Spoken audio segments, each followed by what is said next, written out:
আসসালামু আলাইকুম। Easy learning for জুনিয়র্সের পক্ষ থেকে সকলকে শুভেচ্ছা ও স্বাগতম। আজকে আমরা নবম শ্রেণীর ইতিহাস ও সামাজিক বিজ্ঞান বিষয়ে তোমাদের যে ষান্মাসিক সামষ্টিকের প্রশ্ন দেওয়া হয়েছে তার উত্তরটা দেখে নিব। এখানে তোমাদের প্রথমে যে একটা কাজ রয়েছে তা হচ্ছে চলো একে অপরের পরিবার সম্পর্কে জানি। এখন আমরা এই উত্তরটি দেখে নিই।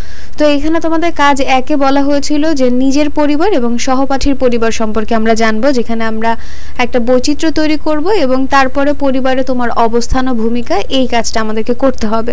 তাহলে চলো আমরা উত্তরটা দেখে আসি। আমরা এখানে লিখেছি প্রথমে নিজের পরিবার বা নিজ পরিবার, আর এখানে আমার পরিবারের তথ্যটা আগে দেয়া রয়েছে যে ভৌগোলিক প্রেক্ষাপট, আমার পরিবার ঢাকায় বসবাস করে, গ্রামের বাড়ি চাঁদপুরে, পরিবারের 4 জন সদস্য। সামাজিক প্রেক্ষাপট হচ্ছে আমার বাবা একজন সরকারি কর্মকর্তা, আমার মা গৃহিণী, আমার ছোট বোন 6ষ্ঠ শ্রেণীতে পড়াশোনা করে। এরপর রয়েছে সাংস্কৃতিক প্রেক্ষাপট, আমরা বাংলা ভাষায় কথা বলি এবং আমার পরিবার মুসলমান, তাই ইসলামিক সকল রীতিনীতি মেনে চলে। রাজনৈতিক আত্মপরিচয় রয়েছে, আমরা কেউ রাজনীতির সাথে যুক্ত নই। আর গেল এটা আমাদের নিজেদের যে পরিচয়টা, সেটা আমাদের দেখা শেষ। এখন আমাদের 2 নাম্বার যে কথাটি বলা হয়েছে তা হচ্ছে বৈচিত্র্য তৈরি করতে হবে, নিজের পরিবার ও সহপাঠীর পরিবারের আচরণের বৈচিত্র্য, যেখানে আমরা দল গঠন করতে পারি 4 জন করে বা 2 জন করে, সেটা টিচার বলে দিবে। আর তারপরে থিমের আলোকে আমরা তথ্য সাজাবো। তো তথ্যটা আমরা এভাবে সাজিয়েছি যে আমার ও সহপাঠীর পরিবারের সদস্যদের ভৌগোলিক, সামাজিক, রাজনৈতিক ও সাংস্কৃতিক প্রেক্ষাপটে বৈচিত্র্য। এরপরে হচ্ছে ভৌগোলিক প্রেক্ষাপটে আমার পরিবারে রয়েছে যে আমার পরিবার ঢাকায় বসবাস করে, গ্রামের বাড়ি চাঁদপুর, পরিবারে 4 জন সদস্য। আর শুধুমাত্র তার যতটুকু বৈচিত্র্য ততটুকু আমি লিখেছি যে গ্রামের বাড়ি, এখানে যদি ওদের অন্য কোথাও থাকে সেটা দিতে পারো, আর পরিবারে 3 জন সদস্য। সামাজিক প্রেক্ষাপটে দিয়েছে যে আমার বাবা একজন সরকারি কর্মকর্তা, আমার মা গৃহিণী, ছোট বোন 6ষ্ঠ শ্রেণীতে পড়াশোনা করে। আর এখানে দেয়া রয়েছে যে আমার সহপাঠীর বাবা একজন ব্যাংক কর্মকর্তা, তার মা স্কুল শিক্ষিকা। সাংস্কৃতিক প্রেক্ষাপটে যেটা আমার ছিল তাই রয়েছে এবং রাজনৈতিক আত্মপরিচয় আমার যা ছিল তাই রয়েছে। যেহেতু আমার সহপাঠীর সাথে কোনো বৈচিত্র্যতা নেই, তার জন্য এই বক্সগুলো খালি রয়েছে। যদি কোনো বৈচিত্র্যতা তাদের মধ্যে থাকে তাহলে অবশ্যই সেগুলো এখানে লিখে দিবে। এরপরে কাজ 1-এর আমাদের যে আরেকটি ধাপ রয়েছে তা হচ্ছে পরিবারে আমার অবস্থান ও ভূমিকা, এটা বের করা। তো এখানে আমরা লিখেছি যে পরিবারে আমার অবস্থান ও ভূমিকা, আমার পরিবারের সদস্য সংখ্যা 4 জন, আমার বাবা একজন সরকারি কর্মকর্তা, আমার মা গৃহিণী, আমার ছোট বোন 6ষ্ঠ শ্রেণীতে পড়াশোনা করে, আমি 9ম শ্রেণীর একজন শিক্ষার্থী, আমি পরিবারের বড় সন্তান, পরিবারের বিভিন্ন কাজে আমি মা ও বাবা 2 জনকেই সাহায্য করে থাকি, পরিবারে আমার ভূমিকা খুবই গুরুত্বপূর্ণ, পরিবারের সবাই আমাকে খুব ভালোবাসে। তো এরপরে তোমাদের কাজ 2 রয়েছে, যেখানে জোড়া গঠন ও প্রশ্নমালা তৈরি করতে বলেছে। এখানে মেইনলি তোমাদের একটা প্রতিবেদন তৈরি করতে হবে, 2টা বিষয়ের উপরে প্রতিবেদন তৈরি করতে হবে। এখানে দেয়া রয়েছে এই যে আমরা যদি বিষয় 2টা দেখি, এই যে 2টা বিষয়ের উপর প্রতিবেদন তোমাদেরকে তৈরি করতে হবে, আর এই প্রতিবেদন তৈরির জন্য কিছু প্রশ্নমালাও তোমাদেরকে তৈরি করতে হবে। তাহলে চলো আমরা এর উত্তরটা দেখি। প্রথমে প্রশ্নমালা রয়েছে যে বাংলা নববর্ষ কে প্রথম চালু করে, এর উত্তর হচ্ছে সম্রাট আকবর। বাংলা নববর্ষ ইংরেজি কত সালে প্রথম শুরু হয়, 11 এপ্রিল 1556। কিসের সাথে সামঞ্জস্য রেখে প্রাচীনকাল থেকে বাংলা নববর্ষ উদযাপনের ধারণা তৈরি হলো, ফসল উৎপাদন। তোমার পরিবারে কিভাবে নববর্ষ উদযাপন করা হয়, সাধারণত আমরা ঢাকাতেই নববর্ষ উদযাপন করে থাকি, আমরা পান্তা ইলিশ দিয়ে আমাদের নববর্ষের সকাল শুরু করি।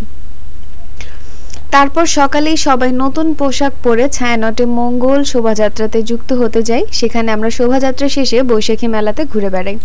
তো এই তো আমাদের হয়ে গেল। এখন আমরা 2টা বিষয়ে যে প্রতিবেদন রয়েছে এটা দেখে নিব। বিষয় 1-এর প্রতিবেদন হচ্ছে যে পহেলা বৈশাখ উদযাপনের ইতিহাসে বাংলার ভূপ্রকৃতি ও সামাজিক উপাদানের প্রভাব। এরপর এটা লিখেছি তারিখ, বরাবর প্রধান শিক্ষক, স্কুলের নাম, তোমাদের স্কুলের নাম লিখে দিবে এবং সেই ঠিকানা লিখবে। পরে বিষয় হচ্ছে পহেলা বৈশাখ উদযাপনের ইতিহাসে বাংলার ভূপ্রকৃতি ও সামাজিক উপাদানের প্রভাব সম্পর্কিত একটি প্রতিবেদন। এরপরে সূত্র লিখে দিলাম। এখন এরপর রয়েছে মহোদয়, আপনার আদেশক্রমে পহেলা বৈশাখ উদযাপনের ইতিহাসে বাংলার ভূপ্রকৃতি ও সামাজিক উপাদানের প্রভাব সম্পর্কিত প্রতিবেদন পেশ করছি। বাংলা নববর্ষ বাঙালি জাতীয় জীবনে এক সার্বজনীন উৎসবে পরিণত হয়েছে। সুপ্রাচীন কাল থেকেই বঙ্গদেশে বাঙালি কৃষিজীবী সম্প্রদায় নানা দেশীয় আচার অনুষ্ঠানের মাধ্যমে বাংলা নববর্ষ পালন করে আসছে। পহেলা বৈশাখ বাংলা নববর্ষ। নববর্ষের প্রথম দিনে উৎসব মুখর হয়ে ওঠে সারা দেশ। নতুন বছরের সব দুঃখ বিষাদ ধুয়ে মুছে সবার জন্য বয়ে আনে নতুন সম্ভাবনার আহ্বান। পয়লা বৈশাখ সামাজিক সম্প্রীতি বৃদ্ধির একটি গুরুত্বপূর্ণ মাধ্যম। এই দিনে সবাই মিলে আনন্দ উৎসব করে থাকেন। ধনী গরিব উচ্চ নিম্ন সবার মধ্যে বৈষম্য ভুলে এই উদযাপন করা হয়।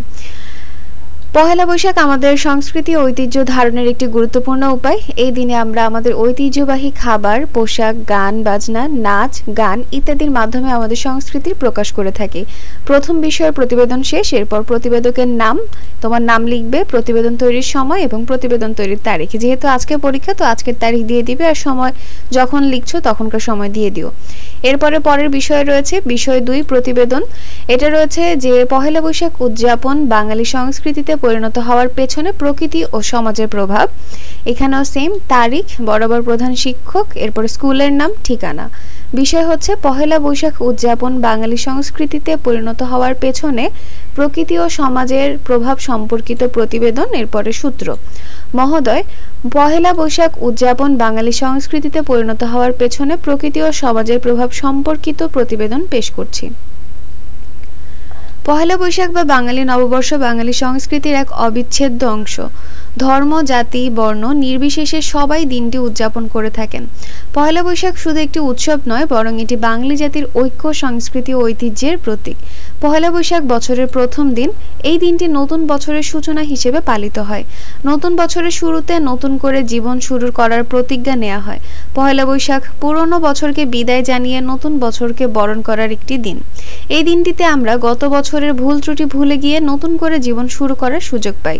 পহেলা বৈশাখ সামাজিক সম্প্রীতি বৃদ্ধির একটি গুরুত্বপূর্ণ মাধ্যম। এই দিনে সবাই মিলে আনন্দ উৎসব করে থাকেন।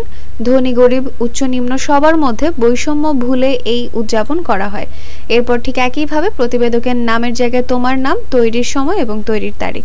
তো আমরা দেখে নিলাম আমাদের যে কাজগুলো ছিল। আমাদের প্রতিবেদন তৈরি করা শেষ। এরপরে তোমাদের 3 নাম্বার যে কাজ রয়েছে তা হচ্ছে প্রতিবেদন সবার সামনে উপস্থাপন করবে সুন্দর করে। আর সতীর্থ মূল্যায়নে তুমি তোমার যে সহপাঠী থাকবে তাকে মূল্যায়ন করবে। যেমন এখানে যদি আমার সহপাঠী অনুসন্ধানের জন্য বিষয়বস্তু নির্ধারণ করেছে, যদি করে থাকে তাহলে হ্যাঁ, যদি না করে তাহলে না। আমার সহপাঠী অনুসন্ধানের জন্য সুনির্দিষ্ট প্রশ্ন তৈরি করেছে কিনা, যদি হ্যাঁ হয় তাহলে হ্যাঁ, না হলে না। এইভাবে সতীর্থ মূল্যায়নটার হ্যাঁ না টিক চিহ্ন মার্ক করে করে ফেলবে।